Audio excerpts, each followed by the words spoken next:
ಜೀವನವೆಂದರೆ ಕೇವಲ ಹೊರಗಿನ ಲೋಕದಲ್ಲಿನ ಸಾಧನೆಗಳ ಓಟವಲ್ಲ, ಬದಲಾಗಿ ನಾವು ನಮ್ಮೊಳಗಿನ ಮನಸ್ಸನ್ನು ಹೇಗೆ ನಿರ್ವಹಿಸುತ್ತೇವೆ ಎಂಬುದೇ ನಮ್ಮ ನಿಜವಾದ ಶಾಂತಿಯನ್ನು ನಿರ್ಧರಿಸುತ್ತದೆ.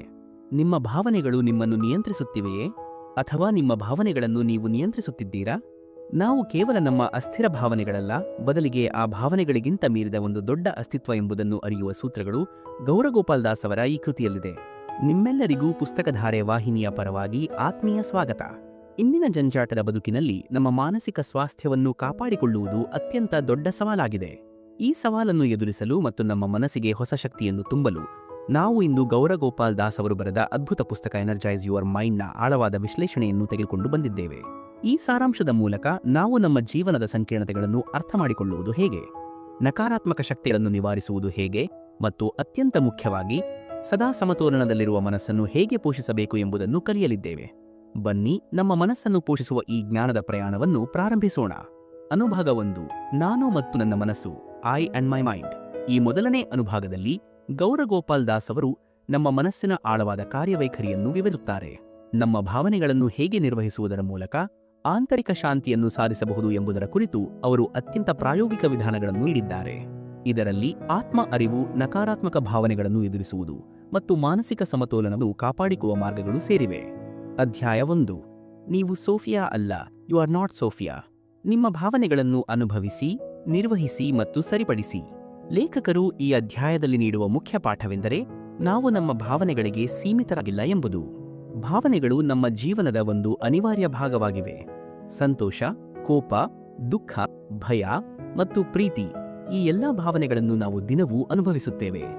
ಆದರೆ ಇಲ್ಲಿನ ಸಮಸ್ಯೆ ಏನೆಂದರೆ ನಾವು ಈ ಅಸ್ಥಿರವಾದ ಭಾವನೆಗಳನ್ನು ಶಾಶ್ವತವೆಂದು ಭಾವಿಸಿ ಅವುಗಳೊಂದಿಗೆ ನಮ್ಮ ಅಸ್ತಿತ್ವವನ್ನೇ ಜೋಡಿಸಿಕೊಳ್ಳುತ್ತೇವೆ. ಉದಾಹರಣೆಗೆ, ನಾವು ದುಃಖಿತರಾದಾಗ ನಾನು ದುಃಖಿತನಾಗಿದ್ದೇನೆ ಎಂದು ಹೇಳಿಕೊಳ್ಳುತ್ತೇವೆ. ಆದರೆ ಸರಿಯಾದ ಅಭಿವ್ಯಕ್ತಿ ಏನೆಂದರೆ ನನಗೆ ಈ ಕ್ಷಣದಲ್ಲಿ ದುಃಖ ಎನಿಸುತ್ತಿದೆ ಎಂಬುದು. ಕೋಪ ಬಂದಾಗ ನಾನು ಕೋಪಿಷ್ಠ ವ್ಯಕ್ತಿ ಎಂದು ಭಾವಿಸುವ ಬದಲು ನನಗೆ ಈಗ ಕೋಪ ಬರುತ್ತಿದೆ ಎಂದು ಹೇಳುವುದು ಉತ್ತಮ. ಭಾವನೆಗಳು ಕೇವಲ ನಮ್ಮ ಅನುಭವದ ಒಂದು ಭಾಗವೇ ಹೊರತು ಅವು ನಮ್ಮ ಸಂಪೂರ್ಣ ವ್ಯಕ್ತಿತ್ವವನ್ನು ವ್ಯಾಖ್ಯಾನಿಸುವುದಿಲ್ಲ. ಈ ಅಧ್ಯಾಯದ ಶೀರ್ಷಿಕೆಯಾದ ನೀವು ಸೋಫಿಯಾ ಅಲ್ಲ ಎಂಬುದು ಜಗತ್ತಿನ ಮೊದಲ ಮಾನವ ಚಾಲಿತ ರೋಬೋಟ್ ಸೋಫಿಯಾದಿಂದ ಪ್ರೇರಿತವಾಗಿದೆ. ಸೋಫಿಯಾಳು ತನ್ನ ಮುಖಭಾವ ಮತ್ತು ಧ್ವನಿಯ ಮೂಲಕ ಭಾವನೆಗಳನ್ನು ವ್ಯಕ್ತಪಡಿಸಲು ಸಾಧ್ಯವಾದರೂ ಅವಳಿಗೆ ನಿಜವಾಗಿ ಯಾವುದೇ ಭಾವನೆಗಳು ಇರುವುದಿಲ್ಲ. ಲೇಖಕರು ನಮಗೆ ಅರ್ಥ ಮಾಡಿಸಲು ಪ್ರಯತ್ನಿಸುವುದು ಏನೆಂದರೆ ಕೆಲವೊಮ್ಮೆ ನಾವು ಕೂಡ ಸೋಫಿಯಾರಂತೆ ನಮ್ಮ ಭಾವನೆಗಳಿಂದ ಹೆಚ್ಚು ಪ್ರಭಾವಿತರಾಗಿ ಅವುಗಳ ಗುಲಾಮರಾಗಿ ಬಿಡುತ್ತೇವೆ. ಆಗ ನಾವು ನಮ್ಮ ಆಲೋಚನೆಗಳು ಮತ್ತು ಭಾವನೆಗಳನ್ನು ನಿಯಂತ್ರಿಸುವ ಶಕ್ತಿ ನಮ್ಮಲ್ಲಿದೆ ಎಂಬುದನ್ನೇ ಮರೆತು ಬಿಡುತ್ತೇವೆ. ನಮ್ಮ ಭಾವನೆಗಳು ನಮ್ಮನ್ನು ನಿಯಂತ್ರಿಸಲು ಅಲ್ಲ, ಬದಲಿಗೆ ಅವು ನಮಗೆ ಸೇವೆ ಮಾಡಲು ಇವೆ ಎಂಬುದನ್ನು ನಾವು ಅರಿತುಕೊಳ್ಳಬೇಕು. ಭಾವನೆಗಳನ್ನು ಪರಿಣಾಮಕಾರಿಯಾಗಿ ನಿರ್ವಹಿಸಲು ಲೇಖಕರು 3 ಹಂತಗಳನ್ನು ಸೂಚಿಸುತ್ತಾರೆ. 1, ಭಾವನೆಗಳನ್ನು ಅನುಭವಿಸಿ, ಫೀಲ್. ಮೊದಲನೆಯದಾಗಿ, ನಿಮ್ಮ ಭಾವನೆಗಳನ್ನು ಗುರುತಿಸಿ ಮತ್ತು ಅವುಗಳನ್ನು ನಿಗ್ರಹಿಸಲು ಪ್ರಯತ್ನಿಸಬೇಡಿ. ನೀವು ನಿಜವಾಗಿಯೂ ದುಃಖದಲ್ಲಿದ್ದರೆ ಅದನ್ನು ಒಪ್ಪಿಕೊಳ್ಳಿ. ನನಗೆ ಈಗ ದುಃಖ ಎನಿಸುತ್ತಿದೆ ಮತ್ತು ಇದು ಸಹಜ ಎಂದು ಹೇಳಿಕೊಳ್ಳಿ. ನಿಮ್ಮ ಭಾವನೆಗಳನ್ನು ಅರ್ಥಮಾಡಿಕೊಳ್ಳಲು ಡೈರಿ ಬರೆಯುವುದು ಅಥವಾ ಆತ್ಮಾವಲೋಕನ ಮಾಡುವುದು ಸಹಾಯಕ. ಉದಾಹರಣೆಗೆ, ನಿಮಗೆ ಕೋಪ ಬರುತ್ತಿದ್ದರೆ ಈ ಕೋಪಕ್ಕೆ ನಿಜವಾದ ಕಾರಣ ಏನು ಎಂದು ಗುರುತಿಸಿ. ಇದು ಯಾವುದಾದರೂ ಹಳೆಯ ಅನುಭವದಿಂದ ಬಂದಿದೆಯೇ ಅಥವಾ ಯಾವುದಾದರೂ ವ್ಯಕ್ತಿಯ ಮಾತಿನಿಂದ ಬಂದಿದೆಯೇ ಎಂದು ವಿಶ್ಲೇಷಿಸಿ. 2, ಭಾವನೆಗಳನ್ನು ನಿರ್ವಹಿಸಿ, ಹ್ಯಾಂಡಲ್. ಭಾವನೆಗಳಿಗೆ ತಕ್ಷಣವೇ ಪ್ರತಿಕ್ರಿಯಿಸುವ ಬದಲು ಒಂದು ಕ್ಷಣ ನಿಲ್ಲಿರಿ, ಯೋಚಿಸಿ. ಆಳವಾದ ಉಸಿರನ್ನು ತೆಗೆದುಕೊಳ್ಳಿ ಮತ್ತು ನಿಮ್ಮ ಶಕ್ತಿಯನ್ನು ಸಕಾರಾತ್ಮಕವಾಗಿ ತಿರುಗಿಸಲು ಪ್ರಯತ್ನಿಸಿ. ಧ್ಯಾನ ಮತ್ತು ಮೈಂಡ್ಫುಲ್ನೆಸ್ ಅನ್ನು ಅಭ್ಯಾಸ ಮಾಡಿ, ಇದು ನಿಮ್ಮ ಆಲೋಚನೆಗಳನ್ನು ಸ್ಥಿರಗೊಳಿಸಲು ಸಹಾಯ ಮಾಡುತ್ತದೆ. ಒಂದು ವೇಳೆ ಯಾವುದೇ ಭಾವನೆ ನಿಮಗೆ ಹೆಚ್ಚು ತೊಂದರೆ ನೀಡುತ್ತಿದ್ದರೆ ವಿಶ್ವಾಸಾರ್ಹ ಸ್ನೇಹಿತರೊಂದಿಗೆ ಅಥವಾ ಕುಟುಂಬ ಸದಸ್ಯರೊಂದಿಗೆ ಮಾತನಾಡಿ. ಉದಾಹರಣೆಗೆ, ನಿಮಗೆ ಕೋಪ ಬಂದಾಗ ತಕ್ಷಣ ಮಾತನಾಡುವ ಬದಲು ಕೆಲವೇ ನಿಮಿಷಗಳ ಕಾಲ ಆಳವಾಗಿ ಉಸಿರಾಡಿ ನಿಮ್ಮ ಪ್ರತಿಕ್ರಿಯೆ ಸರಿಯಾಗಿದೆಯೇ ಎಂದು ಆಲೋಚಿಸಿ. 3, ಭಾವನೆಗಳನ್ನು ಸರಿಪಡಿಸಿ, ಫಿಕ್ಸ್. ಭಾವನೆಗಳನ್ನು ನಿಯಂತ್ರಿಸುವುದು ಒಂದು ದಿನದಲ್ಲಿ ಬರುವ ಕಲೆಯಲ್ಲ, ಬದಲಿಗೆ ಇದು ನಿರಂತರವಾದ ಅಭ್ಯಾಸ. ಈ ಕೌಶಲ್ಯವನ್ನು ಕಲಿತುಕೊಂಡರೆ ನಿಮ್ಮ ಜೀವನದಲ್ಲಿ ಮಾನಸಿಕ ಶಾಂತಿ ಮತ್ತು ಸಂತೋಷವನ್ನು ಹೆಚ್ಚಿಸಬಹುದು. ನಿಮಗೆ ತೊಂದರೆ ನೀಡುವ ಭಾವನೆಗಳನ್ನು ನಿಧಾನವಾಗಿ ಬಿಟ್ಟು ಬಿಡಲು ಕಲಿಯಿರಿ. ನಿಮ್ಮನ್ನೇ ಕೇಳಿಕೊಳ್ಳಿ, ಈ ಭಾವನೆಯು ದೀರ್ಘಕಾಲದವರೆಗೆ ನನಗೆ ಪ್ರಯೋಜನಕಾರಿಯೇ? ಇತರರಿಗೆ ಮಾತ್ರವಲ್ಲದೆ ನಿಮ್ಮನ್ನು ನೀವೇ ಕ್ಷಮಿಸುವುದನ್ನು ಕಲಿಯಿರಿ. ಸಕಾರಾತ್ಮಕ ಚಿಂತನೆಯನ್ನು ಬೆಳೆಸಿಕೊಳ್ಳಿ ಮತ್ತು ನಿಮಗೆ ಸಂತೋಷ ನೀಡುವ ವಿಷಯಗಳ ಮೇಲೆ ಗಮನಹರಿಸಿ. ಉದಾಹರಣೆಗೆ, ಯಾರಾದರೂ ನಿಮಗೆ ಅತಿಯಾಗಿ ನೋವು ನೀಡಿದ್ದರೆ ಅವರನ್ನು ಕ್ಷಮಿಸಿ ಮುಂದೆ ಸಾಗುವುದೇ ನೋವಿನಿಂದ ಮುಕ್ತರಾಗುವ ಏಕೈಕ ಮಾರ್ಗ. ನಕಾರಾತ್ಮಕ ಭಾವನೆಯನ್ನು ಹಿಡಿದಿಟ್ಟುಕೊಳ್ಳುವುದರಿಂದ ನಮಗೆ ಹೆಚ್ಚು ನಷ್ಟವಾಗುತ್ತದೆ. ಅಧ್ಯಾಯ 2, FOMO, ಯಾವುದೋ ಅವಕಾಶವನ್ನು ಕಳೆದುಕೊಳ್ಳುವ ಭಯದಿಂದ ಹೊರಬರುವುದು ಹೇಗೆ? FOMO ಎಂದರೆ ಫಿಯರ್ ಆಫ್ ಮಿಸ್ಸಿಂಗ್ ಔಟ್. ಅಂದರೆ ಯಾವುದೋ ಪ್ರಮುಖ ಅವಕಾಶ, ಅನುಭವ ಅಥವಾ ಮಾಹಿತಿಯಿಂದ ನಾವು ವಂಚಿತರಾಗಬಹುದು ಎಂಬ ಭಾವನೆ. ಇದು ಇಂದು ಅತ್ಯಂತ ಸಾಮಾನ್ಯವಾದ ಮಾನಸಿಕ ಸ್ಥಿತಿಯಾಗಿದೆ. ಸಾಮಾಜಿಕ ಮಾಧ್ಯಮ ಮತ್ತು ಆಧುನಿಕ ಜೀವನ ಶೈಲಿಯು ಈ ಭಯವನ್ನು ಇನ್ನೂ ಹೆಚ್ಚಿಸಿದೆ. ನಾವು ಸಾಮಾಜಿಕ ಮಾಧ್ಯಮದಲ್ಲಿ ಇತರರ ಯಶಸ್ಸು, ಪ್ರಯಾಣಗಳು, ಸಾಧನೆಗಳು ಮತ್ತು ಸಂತೋಷಗಳನ್ನು ನೋಡಿದಾಗ ನಮಗೆ ಏನೋ ವಿಶೇಷವಾದುದನ್ನು ಕಳೆದುಕೊಂಡಿದ್ದೇವೆ ಎಂಬ ಭಾವನೆ ಮೂಡುತ್ತದೆ. ಇದು ನಮ್ಮ ಆತ್ಮವಿಶ್ವಾಸವನ್ನು ಕುಗ್ಗಿಸಬಹುದು ಮತ್ತು ನಮ್ಮ ಜೀವನದ ಬಗ್ಗೆ ಅಸಮಾಧಾನವನ್ನು ಉಂಟುಮಾಡಬಹುದು. FOMOಗೆ ಕೆಲವು ಉದಾಹರಣೆಗಳು: ನಿಮ್ಮ ಸ್ನೇಹಿತರು ವಿದೇಶ ಪ್ರವಾಸ ಮಾಡುತ್ತಿದ್ದಾರೆ ಮತ್ತು ನೀವು ಯಾವುದೋ ಮಹತ್ವದ ಅನುಭವವನ್ನು ಕಳೆದುಕೊಳ್ಳುತ್ತಿದ್ದೀರಿ ಎಂದು ನಿಮಗೆ ಅನಿಸುವುದು. ನಿಮ್ಮ ಸ್ನೇಹಿತರು ಹೊಸ ಉದ್ಯೋಗದಲ್ಲಿ ಉತ್ತಮ ಸಂಬಳ ಪಡೆಯುತ್ತಿದ್ದರೆ ನಿಮ್ಮ ಹಾಲಿ ಕೆಲಸವು ನಿಮಗೆ ಕೀಳಾದಂತೆ ಅನಿಸುವುದು. ಸಾಮಾಜಿಕ ಮಾಧ್ಯಮದಲ್ಲಿ ಜನರು ನಿರಂತರವಾಗಿ ಹೊಸ ಕೌಶಲ್ಯಗಳನ್ನು ಕಲಿಯುತ್ತಿರುವುದನ್ನು ನೋಡಿ ನೀವು ಹಿಂದೆ ಬಿದ್ದಿದ್ದೀರಿ ಎಂದು ಭಾವಿಸುವುದು.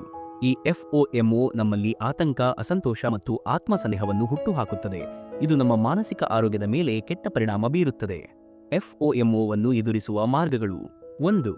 ನಿಮ್ಮದೇ ಆದ ಪಯಣದ ಮೇಲೆ ಗಮನಹರಿಸಿ. Focus on your own journey.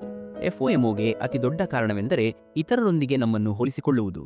ನಾವು ನಮ್ಮ ಜೀವನವನ್ನು ಇನ್ನೊಬ್ಬರೊಂದಿಗೆ ಹೋಲಿಸಿದಾಗ ಅಸಂತೋಷ ಹೆಚ್ಚುತ್ತದೆ. ನೆನಪಿಡಿ, ಪ್ರತಿಯೊಬ್ಬ ವ್ಯಕ್ತಿಯ ಪಯಣವು ವಿಭಿನ್ನವಾಗಿದೆ ಮತ್ತು ನಾವೆಲ್ಲರೂ ವಿಭಿನ್ನ ಪರಿಸ್ಥಿತಿಗಳ ಮೂಲಕ ಸಾಗುತ್ತೇವೆ. ಸಾಮಾಜಿಕ ಮಾಧ್ಯಮದಲ್ಲಿ ನಾವು ನೋಡುವುದು ಸಂಪೂರ್ಣ ಸತ್ಯವಲ್ಲ. ಜನರು ಕೇವಲ ತಮ್ಮ ಜೀವನದ ಮುಖ್ಯಾಂಶಗಳನ್ನು ಮಾತ್ರ ತೋರಿಸುತ್ತಾರೆ, ನಿಜವಾದ ಹೋರಾಟವನ್ನಲ್ಲ. ನಿಮ್ಮ ಸಣ್ಣ ಗುರಿಗಳು ಮತ್ತು ಸಾಧನೆಗಳ ಮೇಲೆ ಗಮನಹರಿಸಿ. 2. ಡಿಜಿಟಲ್ ನಿರ್ವಿಷೀಕರಣ ಮತ್ತು ಸಾಮಾಜಿಕ ಮಾಧ್ಯಮದ ಬಳಕೆಯನ್ನು ಮಿತಿಗೊಳಿಸಿ. Digital detox. ಸಾಮಾಜಿಕ ಮಾಧ್ಯಮವು FOMOಗೆ ಬಹುಮುಖ್ಯ ಕಾರಣ. ಇತರರ ಸಂತೋಷವನ್ನು ನೋಡಿದಾಗ ನಾವು ನಮ್ಮ ಕಷ್ಟಗಳನ್ನು ಮರೆತು ಅವರ ಯಶಸ್ಸನ್ನು ಮಾತ್ರ ನೋಡುತ್ತೇವೆ. ಹೀಗಾಗಿ ಸಾಮಾಜಿಕ ಮಾಧ್ಯಮದ ಬಳಕೆಯನ್ನು ಮಿತಿಗೊಳಿಸುವುದು ಅತ್ಯಗತ್ಯ. 3. ಕೃತಜ್ಞತೆಯನ್ನು ಅಭ್ಯಾಸ ಮಾಡಿ. Practice gratitude. FOMOವನ್ನು ಎದುರಿಸಲು ಕೃತಜ್ಞತೆಯನ್ನು ವ್ಯಕ್ತಪಡಿಸುವುದು ಅತ್ಯಂತ ಪರಿಣಾಮಕಾರಿ ಮಾರ್ಗವಾಗಿದೆ. ನಮ್ಮಲ್ಲಿ ಏನಿದೆಯೋ ಅದಕ್ಕಾಗಿ ನಾವು ಆಭಾರಿಗಳಾದಾಗ ನಮ್ಮಲ್ಲಿ ಇಲ್ಲದ ವಿಷಯಗಳ ಬಗ್ಗೆ ಕಡಿಮೆ ಯೋಚಿಸುತ್ತೇವೆ. ನಿಮ್ಮ ಜೀವನದಲ್ಲಿ ಸಣ್ಣ ಸಂಗತಿಗಳ ಮೌಲ್ಯವನ್ನು ತಿಳಿಯಲು ಕಲಿಯಿರಿ. ಯಾವಾಗಲೂ ಮುಂದಿನ ದೊಡ್ಡ ವಿಷಯಕ್ಕಾಗಿ ಕಾಯುವ ಬದಲು ವರ್ತಮಾನದ ಕ್ಷಣವನ್ನು ಆನಂದಿಸಿ. 4. ನಿಮ್ಮ ಆದ್ಯತೆಗಳನ್ನು ನೀವೇ ನಿರ್ಧರಿಸಿ. Set your own priorities. FOMOಗೆ ಒಂದು ಪ್ರಮುಖ ಕಾರಣವೆಂದರೆ ನಮಗೆ ನಿಜವಾಗಿಯೂ ಏನು ಬೇಕು ಎಂಬುದನ್ನು ನಾವು ನಿರ್ಧರಿಸಲು ವಿಫಲರಾಗುವುದು. ನಾವು ಇತರರನ್ನು ನೋಡಿ ನಮಗೂ ಅದೇ ಬೇಕು ಎಂದುಕೊಳ್ಳುತ್ತೇವೆ. ನೆನಪಿಡಿ, ಯಶಸ್ಸಿನ ಅರ್ಥ ಪ್ರತಿಯೊಬ್ಬರಿಗೂ ವಿಭಿನ್ನವಾಗಿರುತ್ತದೆ. ನಿಮ್ಮ ಆದ್ಯತೆಗಳನ್ನು ಸ್ಪಷ್ಟಪಡಿಸಿ. ನಿಮಗೆ ಏನು ಬೇಕು ಮತ್ತು ಏಕೆ ಬೇಕು. ಬೇರೆಯವರು ಏನು ಮಾಡುತ್ತಿದ್ದಾರೆ ಎಂಬುದರಿಂದ ಪ್ರಭಾವಿತರಾಗುವ ಬದಲು ನಿಮ್ಮದೇ ಅಗತ್ಯಗಳ ಮೇಲೆ ಗಮನಹರಿಸಿ. 5. ವರ್ತಮಾನದಲ್ಲಿ ಬದುಕಿ. Live in the present moment. ನಾವು ಕೇವಲ ಭವಿಷ್ಯ ಬಗ್ಗೆ ಚಿಂತಿಸಿದಾಗ ಅಥವಾ ಇತರರೊಂದಿಗೆ ಹೋಲಿಸಿಕೊಂಡಾಗ ನಾವು ನಮ್ಮ ವರ್ತಮಾನದ ಸಂತೋಷವನ್ನು ಕಳೆದುಕೊಳ್ಳುತ್ತೇವೆ. ಪ್ರತಿದಿನವನ್ನು ಸಂಪೂರ್ಣವಾಗಿ ಜೀವಿಸುವುದು ಮುಖ್ಯ. ನಿಮ್ಮಲ್ಲಿ ಈಗ ಏನಿದೆಯೋ ಅದನ್ನು ಪೂರ್ಣವಾಗಿ ಆನಂದಿಸಿ. ನೆನಪಿಡಿ, ನಿಮ್ಮ ಪಾಲಿಗಿರುವ ವಸ್ತು ಸರಿಯಾದ ಸಮಯದಲ್ಲಿ ನಿಮ್ಮನ್ನು ತಲುಪುತ್ತದೆ. ಆದ್ದರಿಂದ ಚಿಂತಿಸುವ ಬದಲು ನಿಮ್ಮ ಜೀವನವನ್ನು ನಿಮ್ಮದೇ ರೀತಿಯಲ್ಲಿ ನಡೆಸಿರಿ ಮತ್ತು ಸಂತೋಷವಾಗಿರಿ. ಅಧ್ಯಾಯ 3. ಜೋಶುವಾ ಜಾರಿ ಹೋಗುತ್ತಿದ್ದಾನೆ. ಜೋಶುವಾ ಈಸ್ ಸ್ಲಿಪ್ಪಿಂಗ್ ಅವೇ. ಮಾನಸಿಕ ಆಲೋಚನೆಗಳ ಅತಿಯಾದ ಪ್ರವಾಹವನ್ನು ನಿರ್ವಹಿಸುವುದು ಹೇಗೆ? ನಿಮ್ಮ ಮನಸ್ಸು ನಿಲ್ಲದೆ ಓಡುತ್ತಿದೆಯೇ? ಯೋಚಿಸಿ ನೀವು ದಣಿದಿದ್ದೀರಾ? ಆದರೆ ಆಲೋಚನೆಗಳ ಅಂತ್ಯವಿಲ್ಲದ ಪ್ರವಾಹ ಮಾತ್ರ ನಿಲ್ಲುತ್ತಿಲ್ಲವೇ?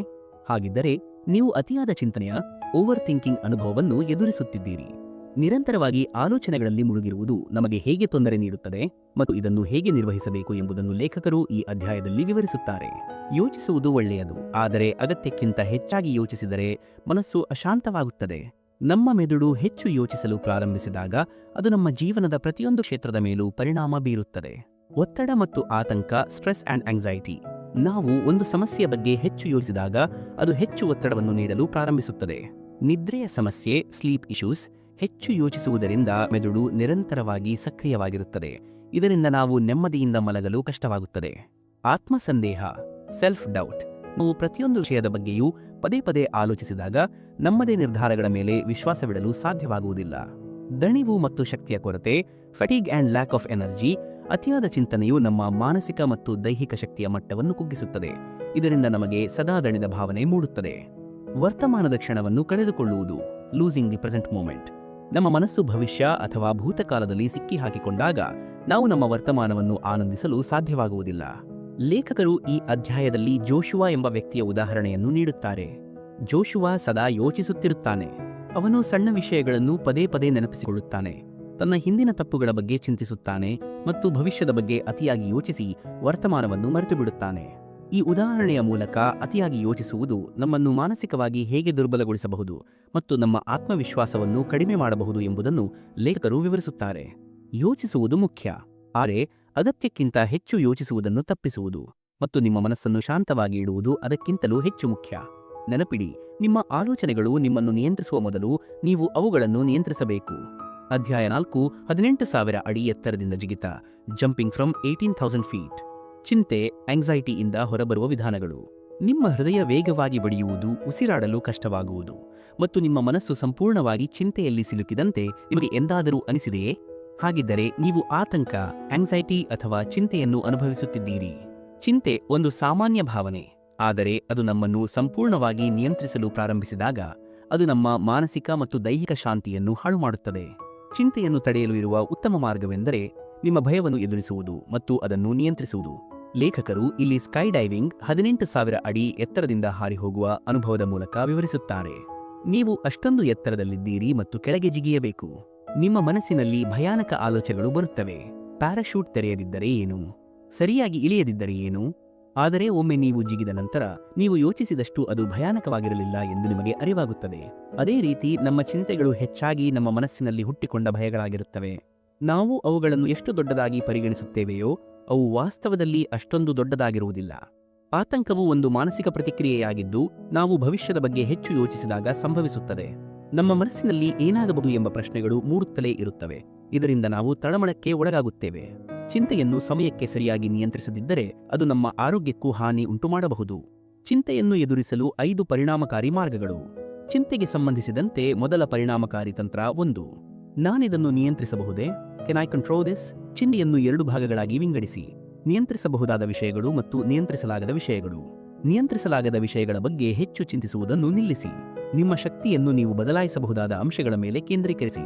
ಉಳಿದಿರುವ 4 ವಿಧಾನಗಳು ಈ ಚಿಂತೆಯ ನಿಯಂತ್ರಣಕ್ಕೆ ಸಹಕಾರಿ. 2. ಭಯವನ್ನು ಎದುರಿಸಿ. Face the fear. ಚಿಂತೆಯ ಮೂಲವನ್ನು ಅರ್ಥಮಾಡಿಕೊಂಡು ಅದನ್ನು ಎದುರಿಸಲು ಪ್ರಯತ್ನಿಸಿ, ಓಡಿ ಹೋಗಬೇಡಿ. 3. ಪ್ರಜ್ಞಾಪೂರ್ವಕ ಉಸಿರಾಟ, ಮೈಂಡ್ಫುಲ್ ಬ್ರೀದಿಂಗ್. ಆತಂಕ ಹೆಚ್ಚಾದಾಗ ನಿಮ್ಮ ಉಸಿರಾಟದ ಮೇಲೆ ಗಮನ ಹರಿಸಿ ಆಳವಾದ ಉಸಿರನ್ನು ತೆಗೆದುಕೊಳ್ಳುವುದು ಮನಸ್ಸನ್ನು ಶಾಂತಗೊಳಿಸುತ್ತದೆ. 4. ಸಣ್ಣ ಕ್ರಮಗಳನ್ನು ತೆಗೆದುಕೊಳ್ಳಿ. Take small steps.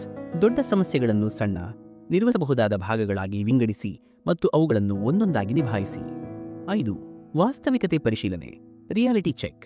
ನಿಮ್ಮ ಭಯಗಳು ವಾಸ್ತವಕ್ಕೆ ಎಷ್ಟು ಹತ್ತಿರವಾಗಿವೆ ಎಂದು ವಿಶ್ಲೇಷಿಸಿ. ಹೆಚ್ಚು ಭಯಗಳು ಕೇವಲ ಊಹೆಗಳಾಗಿರುತ್ತವೆ. ಅಧ್ಯಾಯ 5. ಟಿವಿ ಆಫ್ ಮಾಡಿ, ಟರ್ನ್ ಆಫ್ ದ ಟಿವಿ. ಖಿನ್ನತೆ ಅಥವಾ ವಿಷಾದದಿಂದ ಡಿಪ್ರೆಷನ್ ಹೊರಬರುವ ಮಾರ್ಗಗಳು. ನೀವು ಎಂದಾದರೂ ಎಲ್ಲದರಿಂದ ದಣಿದಂತೆ ಅಥವಾ ಯಾವುದರಲ್ಲೂ ಆಸಕ್ತಿ ಇಲ್ಲದಂತೆ ಜೀವನವು ಶೂನ್ಯವೆಂಬಂತೆ ಅನಿಸಿದೆಯೇ? ಹಾಗಿದ್ದರೆ ನೀವು ಖಿನ್ನತೆಯ, ಡಿಪ್ರೆಷನ್ ಅನುಭವವನ್ನು ಎದುರಿಸುತ್ತಿರಬಹುದು. ಖಿನ್ನತೆ ಎಂದರೆ ಕೇವಲ ದುಃಖವಲ್ಲ, ಇದು ಒಂದು ಮಾನಸಿಕ ಸ್ಥಿತಿ. ಇದರಲ್ಲಿ ವ್ಯಕ್ತಿಯು ತನ್ನನ್ನು ತಾನು ಒಂಟಿಯಾಗಿ, ನಿರಾಶೆಗೊಂಡಂತೆ ಮತ್ತು ಅಸಹಾಯಕರಾಗಿ ಭಾವಿಸುತ್ತಾನೆ. ಖಿನ್ನತೆಯನ್ನು ಹೇಗೆ ಗುರುತಿಸಬೇಕು ಮತ್ತು ಅದರಿಂದ ಹೊರಬರಲು ಪರಿಣಾಮಕಾರಿ ಮಾರ್ಗಗಳನ್ನು ಗೌರಗೋಪಾಲ್ ದಾಸ್ ಅವರು ನಮಗೆ ಕಲಿಸುತ್ತಾರೆ. ಖಿನ್ನತೆಯಿಂದ ಹೊರಬರಲು ಮೊದಲ ಹೆಜ್ಜೆ ಏನೆಂದರೆ ನೀವು ಒಬ್ಬರೇ ಅಲ್ಲ ಎಂಬುದನ್ನು ಅರ್ಥಮಾಡಿಕೊಳ್ಳುವುದು. ಲೇಖಕರು ಇಲ್ಲಿ ಪಕ್ಷಿಯ ಗೂಡಿನ, ಬರ್ಡ್ಸ್ ನೆಸ್ಟ್ ಉದಾಹರಣೆಯನ್ನು ನೀಡುತ್ತಾರೆ. ಪಕ್ಷಿಯು ದಣಿದಾಗ ಅದು ತನ್ನ ಗೂಡಿಗೆ ಮರಳಿ ವಿಶ್ರಾಂತಿ ಪಡೆಯುತ್ತದೆ. ಗೂಡು ಎಂದರೆ ಸುರಕ್ಷತೆ ಮತ್ತು ಶಾಂತಿಯ ಸಂಕೇತ. ಆದರೆ ಒಂದು ವೇಳೆ ಆ ಗೂಡು ಮುರಿದರೆ ಪಕ್ಷಿಗೆ ತಾನು ಅಸಹಾಯಕ ಎಂದು ಅನಿಸುತ್ತದೆ. ಅದೇ ರೀತಿ ನಾವು ಖಿನ್ನತೆಯಲ್ಲಿರುವಾಗ ನಮ್ಮ ಜೀವನದ ಗೂಡು ಮುರಿದು ಹೋಗಿದೆ ಮತ್ತು ನಮಗೆ ಯಾವುದೇ ಆಧಾರವಿಲ್ಲ ಎಂದು ಅನಿಸುತ್ತದೆ. ಆದರೆ ಸತ್ಯ ಏನೆಂದರೆ ನಾವು ಹೊಸ ಗೂಡನ್ನು ಮತ್ತೆ ಕಟ್ಟಬಹುದು, ಅಂದರೆ ಒಂದು ಹೊಸ ಪ್ರಾರಂಭವನ್ನು ಮಾಡಬಹುದು. ಖಿನ್ನತೆಯ ಲಕ್ಷಣಗಳು ದೀರ್ಘಕಾಲದ ದುಃಖ ಅಥವಾ ಶೂನ್ಯತೆಯ ಭಾವನೆ.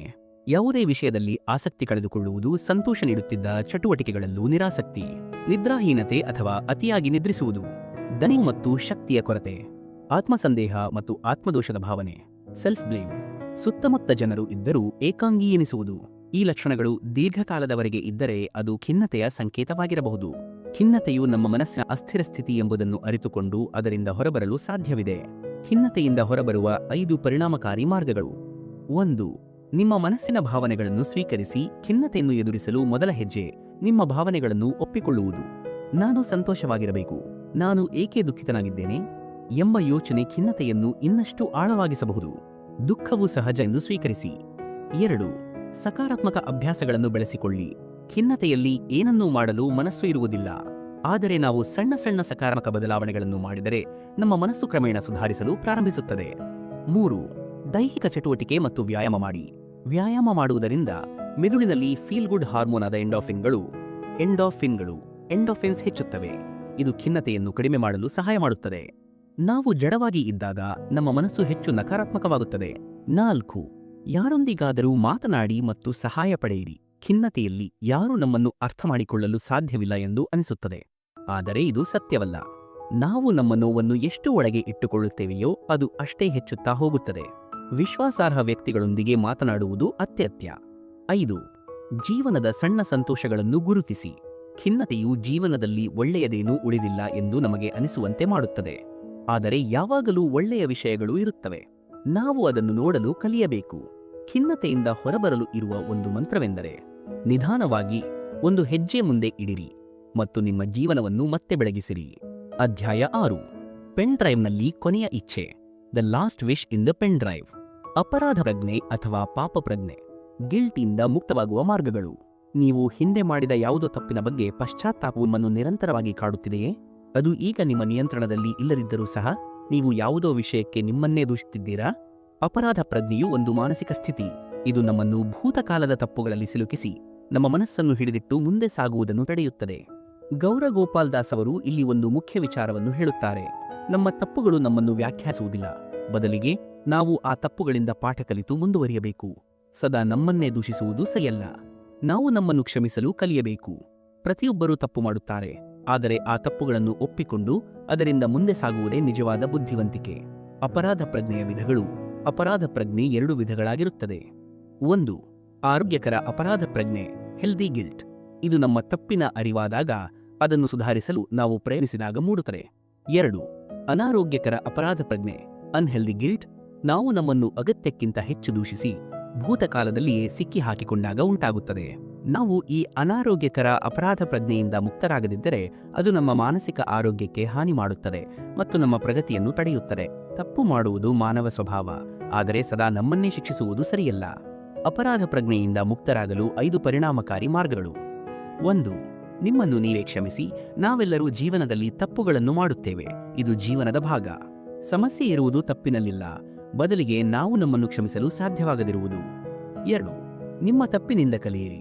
ತಪ್ಪು ಮಾಡುವುದು ಕೆಟ್ಟದ್ದಲ್ಲ, ಆದರೆ ಅದರಿಂದ ನಾವು ಏನನ್ನೂ ಕಲಿಯದಿದ್ದರೆ ಅದು ನಮಗೆ ಹಾನಿಕರವಾಗಬಹುದು. ಅಪರಾಧ ಪ್ರಜ್ಞೆಯನ್ನು ಸಕಾರಾತ್ಮಕ ಅವಕಾಶವನ್ನಾಗಿ ಪರಿವರ್ತಿಸಿ ಕಲಿಯುವ ಸಾಧನವನ್ನಾಗಿ ಬಳಸಿ. 3. ಆತ್ಮಸ್ವೀಕೃತಿ ಮತ್ತು ಆತ್ಮಪ್ರೀತಿಯನ್ನು ಅಳವಡಿಸಿಕೊಳ್ಳಿ. ಹಲವು ಬಾರಿ ನಾವು ನಮ್ಮನ್ನು ತೀರಾ ಕಠೋರವಾಗಿ ನಿರ್ಣಯಿಸುತ್ತೇವೆ, ಆದರೆ ನಾವು ನಮ್ಮ ಸ್ನೇಹಿತರೊಂದಿಗೆ ಅದೇ ರೀತಿ ಮಾತನಾಡುತ್ತೇವೆ? ಬಹುಶಃ ಇಲ್ಲ. ನಿಮ್ಮನ್ನು ನೀವು ಒಪ್ಪಿಕೊಳ್ಳಿ. 4. ಸಾಧ್ಯವಾದರೆ ನಿಮ್ಮ ತಪ್ಪನ್ನು ಸರಿಪಡಿಸಿ. ನಾವು ಯಾರಿಗಾದರೂ ನೋವುಂಟು ಮಾಡಿದ್ದೇವೆ ಎಂಬ ಭಾವನೆಯಿಂದ ಕೆಲವೊಮ್ಮೆ ಅಪರಾಧ ಪ್ರಜ್ಞೆ ಉಳಿದಿರುತ್ತದೆ. ಸಾಧ್ಯವಾದರೆ ನಿಮ್ಮ ತಪ್ಪನ್ನು ಸರಿಪಡಿಸಲು ಪ್ರಯತ್ನಿಸಿ ಅಥವಾ ಪ್ರಾಮಾಣಿಕವಾಗಿ ಕ್ಷಮೆಯಾಚಿಸಿ. 5. ವರ್ತಮಾನದಲ್ಲಿ ಬದುಕಿ, ಭೂತಕಾಲವನ್ನು ಬಿಡಿ. ಹಿಂದಿನದನ್ನು ಪದೇ ಪದೇ ನೆನಪಿಸಿಕೊಳ್ಳುವುದರಿಂದ ಏನೂ ಬದಲಾಗುವುದಿಲ್ಲ, ಆದರೆ ಅದು ಖಂಡಿತವಾಗಿಯೂ ನಿಮ್ಮ ವರ್ತಮಾನವನ್ನು ಹಾಳು ಮಾಡುತ್ತದೆ. ನಮ್ಮ ಜೀವನವನ್ನು ಉತ್ತಮಗೊಳಿಸಲು ಅಪರಾಧ ಪ್ರಜ್ಞೆಯನ್ನು ಬಿಟ್ಟು ಮುಂದೆ ಸಾಗುವುದು ಅವಶ್ಯಕ. ನಮ್ಮ ತಪ್ಪುಗಳಲ್ಲ, ಬದಲಿಗೆ ನಾವು ಅವುಗಳಿಂದ ಹೇಗೆ ಕಲಿಯುತ್ತೇವೆ ಎಂಬುದು ನಮ್ಮ ನಿಜವಾದ ಗುರುತು. ಅನುಭಾಗ 2. ಇತರರು ಮತ್ತು ನನ್ನ ಮನಸ್ಸು, ಅದರ್ಸ್ ಆ್ಯಂಡ್ ಮೈ ಮೈಂಡ್. ಈ ಅನುಭಾಗದಲ್ಲಿ ಗೌರವ್ ಗೋಪಾಲ್ ದಾಸ್ ಅವರು ನಮ್ಮ ಮಾನಸಿಕ ಮತ್ತು ಭಾವನಾತ್ಮಕ ಆರೋಗ್ಯ ಮೇಲೆ ಇತರ ಜನರ ಪ್ರಭಾವ ಎಷ್ಟು ಆಳವಾಗಿದೆ ಎಂಬುದನ್ನು ವಿವರಿಸುತ್ತಾರೆ. ಕೆಲವೊಮ್ಮೆ ನಾವು ಇತರರ ನಕಾರಾತ್ಮಕ ಮತ್ತು ವಿಷಕಾರಿ ನಡವಳಿಕೆಯಿಂದ ಟಾಕ್ಸಿಕ್ ಬಿಹೇವಿಯರ್ ಪ್ರಭಾವಿತರಾಗುತ್ತೇವೆ. ನಮ್ಮ ಮನಸ್ಸಿನಲ್ಲಿ ಆಳವಾಗಿ ಬೇರೂರಿರುವ ನೆನಪುಗಳು ನಮ್ಮನ್ನು ಮುಂದೆ ಸಾಗಲು ಬಿಡುವುದಿಲ್ಲ. ಟೀಕೆ ಅಥವಾ ವಿಮರ್ಶೆಯನ್ನು ಎದುರಿಸುವುದು ಕಷ್ಟ, ಆದರೆ ಅದನ್ನು ಸರಿಯಾದ ರೀತಿಯಲ್ಲಿ ಸ್ವೀಕರಿಸಲು ಕಲಿಯಬೇಕು. ದುಃಖದಿಂದ ಗ್ರೀಫ್ ಹೊರಬರುವುದು ಸುಲಭವಲ್ಲ, ಆದರೆ ಸರಿಯಾದ ದೃಷ್ಟಿಕೋನವು ಸಹಾಯ ಮಾಡುತ್ತದೆ.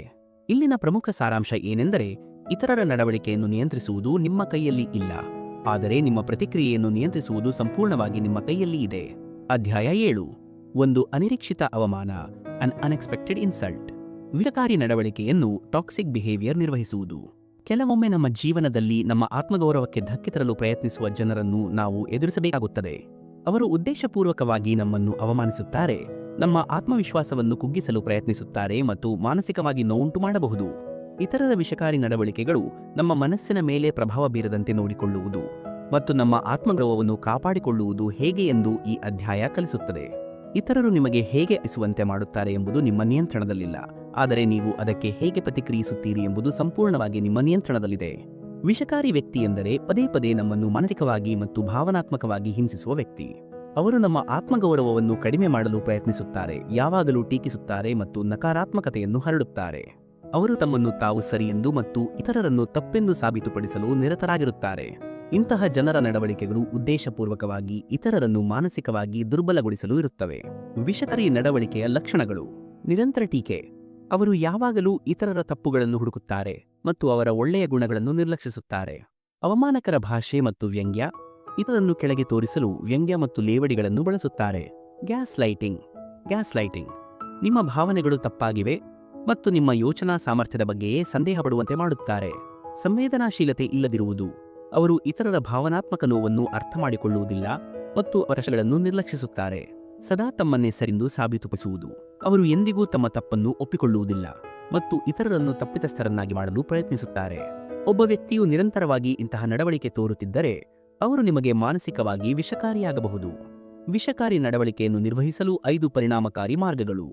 1. ನಿಮ್ಮ ಗಡಿಗಳನ್ನು ನಿರ್ಧರಿಸಿ. Set your boundaries. ಯಾವುದೇ ವ್ಯಕ್ತಿ ಪದೇ ಪದೇ ನಿಮ್ಮನ್ನು ಅವಮಾನಿಸುತ್ತಿದ್ದರೆ ಅಥವಾ ಕೆಳಗೆ ತೋರಿಸಲು ಪ್ರಯತ್ನಿಸುತ್ತಿದ್ದರೆ ನಿಮ್ಮ ಆತ್ಮಗೌರವವನ್ನು ರಕ್ಷಿಸಿ ಮತ್ತು ನಿಮ್ಮ ಗಡಿಗಳನ್ನು ಸ್ಪಷ್ಟಪಡಿಸಿ. 2. ಪ್ರತಿಕ್ರಿಯಿಸುವ ಮೊದಲು ಯೋಚಿಸಿ. ಯಾರಾದರೂ ನಮ್ಮನ್ನು ಅವಮಾನಿಸಿದಾಗ ನಮ್ಮ ಮೊದಲ ಪ್ರತಿಕ್ರಿಯೆ ತಕ್ಷಣವೇ ತಿರುಗೇಟು ನೀಡುವುದು.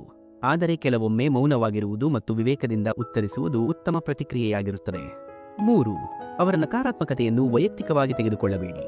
ವಿಷಕಾರಿ ಜನರು ನಿಮ್ಮನ್ನು ಕೆಳಗೆ ತೋರಿಸಲು ಪ್ರಯತ್ನಿಸುತ್ತಾರೆ, ಆದರೆ ನೀವು ಇದನ್ನು ನಿಮ್ಮ ಆತ್ಮಗೌರವದೊಂದಿಗೆ ಜೋಡಿಸಬಾರದು. ನೆನಪಿಡಿ, ನಿಮ್ಮ ಶಾಂತ ಮತ್ತು ಬುದ್ಧಿವಂತಿಕೆಯ ಪ್ರತಿಕ್ರಿಯೆಯು ಯಾವುದೇ ವಿಷಕಾರಿ ವ್ಯಕ್ತಿಯನ್ನು ಸೋಲಿಸಬಹುದು. 4. ಸಕಾರಾತ್ಮಕ ಜನರೊಂದಿಗೆ ಸಮಯ ಕಳೆಯಿರಿ. ಯಾರಾದರೂ ನಿಮ್ಮ ಆತ್ಮಗೌರವಕ್ಕೆ ನಿರಂತರವಾಗಿ ಧಕ್ಕೆ ತರುತ್ತಿದ್ದರೆ ನಿಮ್ಮ ಸುತ್ತಮುತ್ತ ಸಕಾರಾತ್ಮಕ ಜನರನ್ನು ಇರಿಸಿಕೊಳ್ಳಿ. ನಿಮ್ಮ ಸಾಮರ್ಥ್ಯ ಮತ್ತು ಮೌಲ್ಯವು ಬೇರೊಬ್ಬರ ಅಭಿಪ್ರಾಯವನ್ನು ಅವಲಂಬಿಸುವುದಿಲ್ಲ ಎಂಬುದನ್ನು ನೆನಪಿಡಿ. 5. ಅಗತ್ಯವಿದ್ದರೆ ಎದುರಿವಿರಿ. ಒಬ್ಬ ವ್ಯಕ್ತಿ ನಿರಂತರವಾಗಿ ನಿಮ್ಮನ್ನು ಅವಮಾನಿಸಿದ್ದರೆ ಮತ್ತು ನಿಮ್ಮ ಗಡಿಗಳನ್ನು ಗೌರವಿಸುತ್ತಿಲ್ಲವೆಂದರೆ ಅವರಿಂದ ದೂರವಿರುವುದು ಉತ್ತಮ ನಿರ್ಧಾರ. ಕೆಲವೊಮ್ಮೆ ನಿಮ್ಮನ್ನು ರಕ್ಷಿಸಿಕೊಳ್ಳಲು ಕೆಲವು ಜನರಿಂದ ದೂರವಿರುವುದು ಅತ್ಯುತ್ತಮ ನಿರ್ಧಾರ ಎಂಬುದನ್ನು ನೆನಪಿಡಿ. ಇತರರ ನಡವಳಿಕೆಯ ಮೇಲೆ ನಿಮ್ಮ ನಿಯಂತ್ರಣವಿಲ್ಲ, ಆದರೆ ಅವರ ನಡವಳಿಕೆಗೆ ನೀವು ಹೇಗೆ ಪ್ರತಿಕ್ರಿಯಿಸುತ್ತೀರಿ ಎಂಬುದು ಸಂಪೂರ್ಣವಾಗಿ ನಿಮ್ಮ ಕೈಯಲ್ಲಿದೆ. ಅಧ್ಯಾಯ 8. ಅಳಿಸಲು ಕಷ್ಟವಾದ ನೆನಪು. A memory difficult to erase. ಹಳೆಯ ನೆನಪುಗಳಿಂದ ಮುಕ್ತಿ ಪಡೆಯುವುದು. ಯಾವುದೋ ಹಳೆಯ ಘಟನೆ ಅಥವಾ ಸಂಬಂಧವು ನಿಮ್ಮನ್ನು ನಿರಂತರವಾಗಿ ಕಾಡುತ್ತಿದೆ ಎಂದು ನಿಮಗೆ ಅನಿಸಿದೆಯೇ? ನೀವು ಪದೇ ಪದೇ ಭೂತಕಾಲದ ಬಗ್ಗೆ ಯೋಚಿಸಿ ದುಃಖಿತರಾಗಿದ್ದೀರಾ ಮತ್ತು ಮುಂದೆ ಸಾಗಲು ಅಸಮರ್ಥರಾಗಿದ್ದೀರಾ? ಈ ಅಧ್ಯಾಯವು ಹಳೆಯ ನೆನಪುಗಳು ನಮ್ಮ ವರ್ತಮಾನ ಮತ್ತು ಭವಿಷ್ಯವನ್ನು ಆಳದಂತೆ ಅವುಗಳನ್ನು ಕೇವಲ ಪಾಠಗಳೆಂದು ಸ್ವೀಕರಿಸಿ ಮುಂದೆ ಸಾಗುವುದನ್ನು ಕಲಿಸುತ್ತದೆ. ನೆನಪುಗಳು ನಿಮ್ಮನ್ನು ವ್ಯಾಖ್ಯಾನಿಸುವುದಿಲ್ಲ, ಅವು ಕೇವಲ ನಿಮ್ಮ ಅನುಭವದ ಭಾಗ. ಕೆಲವು ಘಟನೆಗಳು ನಮ್ಮ ಜೀವನದಲ್ಲಿ ಅಷ್ಟು ಆಳವಾದ ಗುರುತುಗಳನ್ನು ಬಿಡುತ್ತವೆ, ನಾವು ಬಯಸಿದರೂ ಅವುಗಳನ್ನು ಮರೆಯಲು ಸಾಧ್ಯವಾಗುವುದಿಲ್ಲ. ಮುರಿದ ಸಂಬಂಧಗಳು, ಪ್ರೀತಿಪಾತ್ರರು, ಸ್ನೇಹಿತರಿಂದ ಬೇರ್ಪಡುವಿಕೆ. ಕೆಟ್ಟ ಘಟನೆಗಳು, ಅಪಘಾತ, ವೈಫಲ್ಯ, ಜೀವನದಲ್ಲಿ ದೊಡ್ಡ ಬದಲಾವಣೆ. ಅಪರಾಧ ಪ್ರಜ್ಞೆ. ನಾವು ಮಾಡಿದ ತಪ್ಪನ್ನು ಸರಿಪಡಿಸಲು ಸಾಧ್ಯವಿಲ್ಲ ಎಂಬ ಭಾವನೆ. ಮೋಸ ಅಥವಾ ವಿಶ್ವಾಸದ್ರೋಹದ ಅನುಭವ. ನಮ್ಮ ಭಾವನೆಗಳು ನಮ್ಮನ್ನು ಈ ನೆನಪುಗಳೊಂದಿಗೆ ಪದೇ ಪದೇ ಜೋಡಿಸಿ ನಮ್ಮನ್ನು ಮಾನಸಿಕವಾಗಿ ಹಿಂಸಿಸುತ್ತವೆ. ಹಳೆ ನೆನಪುಗಳನ್ನು ಮರೆಯುವುದು ಏಕೆ ಕಷ್ಟ? ಭಾವನಾತ್ಮಕ ಲಗತ್ತು.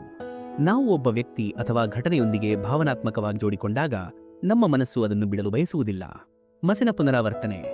ನಾವು ಅದೇ ವಿಷಯಗಳ ಬಗ್ಗೆ ಪದೇ ಪದೇ ಯೋಚಿಸಿದಾಗ ಅವು ಇನ್ನಷ್ಟು ಆಳವಾಗಿ ಬೇರೂರುತ್ತವೆ. ಮಾನಸಿಕ ಪರಿಣಾಮ. ನಮ್ಮ ಮೆದುಳು ಸಕಾರಾತ್ಮಕ ಘಟನೆಗಳಿಗಿಂತ ನಕಾರಾತ್ಮಕ ಘಟನೆಗಳನ್ನು ಹೆಚ್ಚು ಆಳವಾಗಿ ನೆನಪಿಟ್ಟುಕೊಳ್ಳುತ್ತದೆ. ಸಮಸ್ಯೆ ಇರುವುದು ನೆನಪುಗಳು ಬರುವುದರಲ್ಲ, ಬದಲಿಗೆ ನಾವು ಅವುಗಳನ್ನು ಹೋಗಲು ಬಿಡದಿರುವುದು. ಹಳೆಯ ನೆನಪುಗಳಿಂದ ಮುಕ್ತಿ ಪಡೆಯಲು 5 ಪರಿಣಾಮಕಾರಿ ಮಾರ್ಗಗಳು. 1. ಭೂತಕಾಲವನ್ನು ಬದಲಾಯಿಸಲಾಗುವುದಿಲ್ಲ ಎಂದು ಸ್ವೀಕರಿಸಿ. ಮೊದಲ ಹೆಜ್ಜೆ ಏನೆಂದರೆ ನಿಮ್ಮ ಭೂತಕಾಲವನ್ನು ಬದಲಾಯಿಸಲು ಸಾಧ್ಯವಿಲ್ಲ ಎಂದು ಅರ್ಥಮಾಡಿಕೊಳ್ಳುವುದು. ನೀವು ಇದನ್ನು ಒಪ್ಪಿಕೊಳ್ಳುವವರೆಗೂ ನೀವು ಮುಂದೆ ಸಾಗಲು ಸಾಧ್ಯವಿಲ್ಲ. ಭೂತಕಾಲದ ಬಗ್ಗೆ ಯೋಚಿಸುವುದರಿಂದ ಏನೂ ಬದಲಾಗುವುದಿಲ್ಲ, ಆದರೆ ವರ್ತಮಾನದಲ್ಲಿ ಕೆಲಸ ಮಾಡುವುದರಿಂದ ಭವಿಷ್ಯವನ್ನು ಸುಧಾರಿಸಬಹುದು. 2. ಹಳೆಯ ನೆನಪುಗಳನ್ನು ಬರೆದು ಹೊರಹಾಕಿ. ಯಾವುದೇ ನೆನಪು ನಿಮಗೆ ತೊಂದರೆ ನೀಡುತ್ತಿದ್ದರೆ ಅದನ್ನು ನಿಮ್ಮೊಳಗೆ ಅಡಗಿಸಿಡಬೇಡಿ. ಅದನ್ನು ಹೊರಹಾಕುವುದು ಮುಖ್ಯ. ಅದು ಯಾರೊಂದಿಗಾದರೂ ಮಾತನಾಡುವುದರ ಮೂಲಕ ಆಗಿರಬಹುದು ಅಥವಾ ಅದನ್ನು ಬರೆಯುವುದರ ಮೂಲಕ ಆಗಿರಬಹುದು. 3. ಧ್ಯಾನ ಮತ್ತು ಮೈಂಡ್ಫುಲ್ನೆಸ್ ಅನ್ನು ಅಳವಡಿಸಿಕೊಳ್ಳಿ.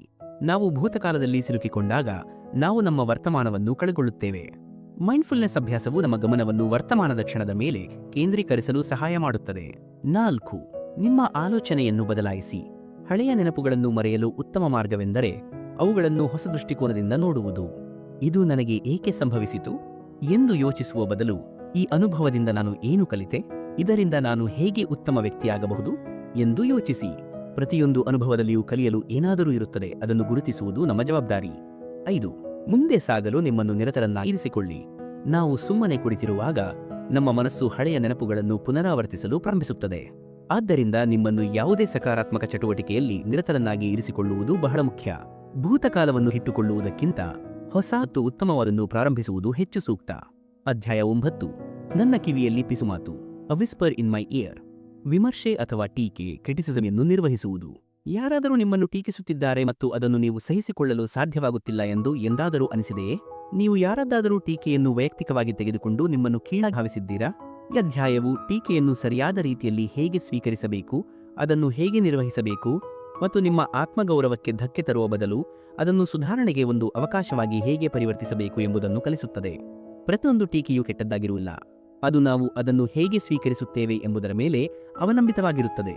ಟೀಕೆ ಎಂದರೆ ನಮ್ಮ ಕಾರ್ಯಗಳು, ನಡವಳಿಕೆ ಅಥವಾ ಆಲೋಚನೆಗಳ ಬಗ್ಗೆ ನಮಗೆ ಸಿಗುವ ಪ್ರತಿಕ್ರಿಯೆ. ಟೀಕೆಯ ವಿಧಗಳು. 1. ರಚನಾತ್ಮಕ ಟೀಕೆ, ಕನ್ಸ್ಟ್ರಕ್ಟಿವ್ ಕ್ರಿಟಿಸಿಸಮ್. ಈ ಟೀಕೆಯು ನಮ್ಮನ್ನು ಸುಧಾರಿಸಲು ಮತ್ತು ನಮ್ಮ ಕೌಶಲ್ಯಗಳನ್ನು ಉತ್ತಮಗೊಳಿಸಲು ಸಹಾಯ ಮಾಡುತ್ತದೆ. ಇದು ನಕಾರಾತ್ಮಕವಾಗಿರುವುದಿಲ್ಲ, ಬದಲಿಗೆ ಸರಿಯಾದ ದಿಕ್ಕಿನಲ್ಲಿ ನಮ್ಮನ್ನು ಮುನ್ನಡೆಸುತ್ತದೆ.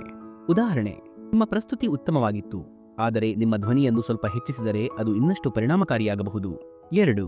ವಿನಾಶಕಾರಿ ಟೀಕೆ, ಡಿಸ್ಟ್ರಕ್ಟಿವ್ ಕ್ರಿಟಿಸಿಸಮ್. ಈ ಟೀಕೆಯನ್ನು ಯಾವುದೇ ಸಕಾರಾತ್ಮಕ ಉದ್ದೇಶವಿಲ್ಲದೆ ನೀಡಲಾಗುತ್ತದೆ. ಇದರ ಉದ್ದೇಶ ಕೇವಲ ವ್ಯಕ್ತಿಯನ್ನು ಕೆಳಗೆ ತೋರಿಸುವುದು ಅಥವಾ ಅವರನ್ನು ನಿರುತ್ಸಾಹಗೊಳಿಸುವುದು. ಉದಾಹರಣೆ: ನಿಮ್ಮ ಪ್ರಸ್ತುತಿ ನಿಷ್ಪ್ರಯೋಜಕವಾಗಿತ್ತು, ನಿಮಗೆ ಇದನ್ನು ಮಾಡಲು ಬರುವುದಿಲ್ಲ.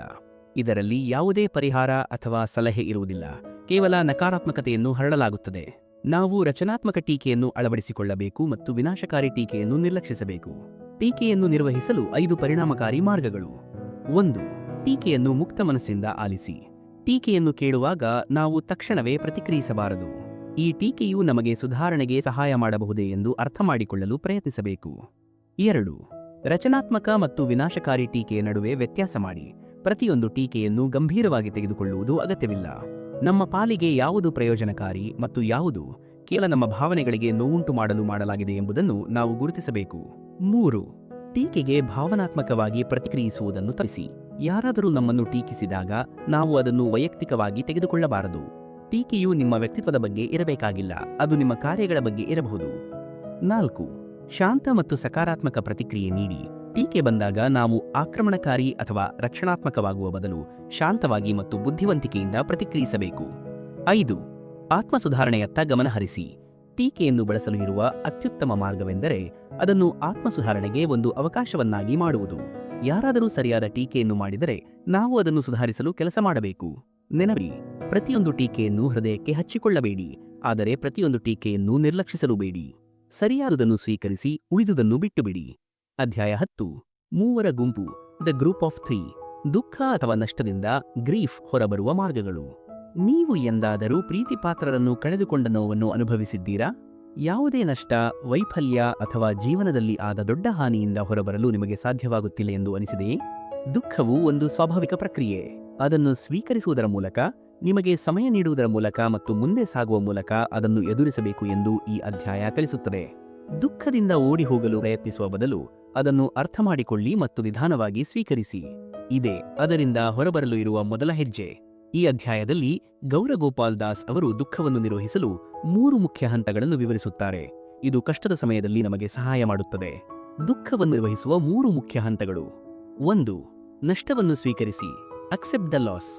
ದುಃಖವು ಒಂದು ವಾಸ್ತವವಾದ ಭಾವನೆ ಎಂದು ನಾವು ಮೊದಲು ಅರ್ಥಮಾಡಿಕೊಳ್ಳಬೇಕು ಮತ್ತು ಅದನ್ನು ನಿಗ್ರಹಿಸುವ ಬದಲು ಸ್ವೀಕರಿಸುವುದು ಅವಶ್ಯಕ. 2. ನಿಮಗೆ ಸಮಯ ನೀಡಿ. Give your self time. ದುಃಖದಿಂದ ಹೊರಬರಲು ಸಮಯ ಬೇಕಾಗುತ್ತದೆ, ಆದ್ದರಿಂದ ಚೇತರಿಸಿಕೊಳ್ಳಲು ನಿಮಗೆ ನೀವೇ ಸಮಯವನ್ನು ನೀಡಬೇಕು. 3. ಮರೆಯಬೇಡಿ, ಆದರೆ ಮುಂದೆ ಸಾಗಿರಿ. Move forward, not forget. ದುಃಖ ಎಂದರೆ ನಮ್ಮ ಜೀವನವನ್ನು ನಿಲ್ಲಿಸುವುದು ಎಂದರ್ಥವಲ್ಲ. ಬದಲಿಗೆ ನಾವು ಇದನ್ನು ಸಕಾರಾತ್ಮಕವಾಗಿ ಮುಂದುವರಿಯಲು ಒಂದು ಪ್ರೇರಣೆಯಾಗಿ ನೋಡಬೇಕು. ಅಂದರೆ ನಾವು ಕಳೆದುಕೊಂಡರನ್ನು ಅಥವಾ ನಷ್ಟವನ್ನು ಮರೆಯಬೇಕು ಎಂದರ್ಥವಲ್ಲ. ಬದಲಿಗೆ ಅದನ್ನು ನಮ್ಮ ಶಕ್ತಿಯನ್ನಾಗಿ ಮಾಡಿಕೊಂಡು ಮುಂದೆ ಸಾಗಬೇಕು. ದುಃಖಕ್ಕೆ ಸಾಮಾನ್ಯ ಕಾರಣಗಳು: ಪ್ರೀತಿಪಾತ್ರ ಸಾವು, ಪ್ರಮುಖ ಸಂಬಂಧ ಮುರಿದು ಹೋಗುವುದು, ವಿಚ್ಛೇದನ, ವೈಫಲ್ಯ, ವೃತ್ತಿಲಿನ ಸಮಸ್ಯೆಗಳು, ಆರ್ಥಿಕ ಸಮಸ್ಯೆ, ಅವಕಾಶವನ್ನು ಕಳೆದುಕೊಳ್ಳುವುದು, ಅಪಘಾತ ಅಥವಾ ಕಠಿಣ ಪರಿಸ್ಥಿತಿ.